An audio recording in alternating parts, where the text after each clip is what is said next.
કેન્દ્રીય મંત્રીમંડળના મારા સૌ સાથીઓ, ગુજરાત સરકારના સૌ મંત્રીઓ, ઉપસ્થિત સૌ સાંસદ સાથી, ધારાસભ્યશ્રીઓ, સરદાર ધામના પ્રમુખ ભાઈ શ્રી ગગજીભાઈ,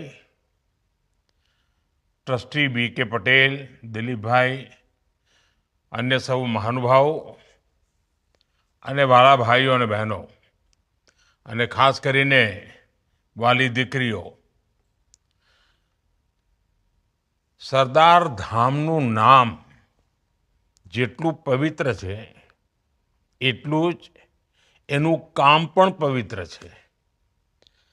આજે દીકરીઓની સેવા માટે, એમની શિક્ષા માટે એક હોસ્ટેલનું લોકાર્પણ થઈ રહ્યું છે।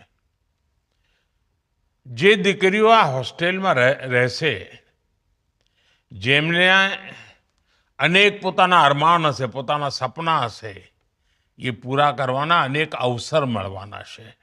અને એટલું જ નહીં, આ દીકરીઓ જ્યારે પોતાના પગ ઉપર ઊભી હશે, સામર્થ્યવાન થઈ હશે, ત્યારે રાષ્ટ્ર નિર્માણમાં પણ એમની અહમ ભૂમિકા સ્વાભાવિક બનવાની છે। એમનું કુટુંબ પણ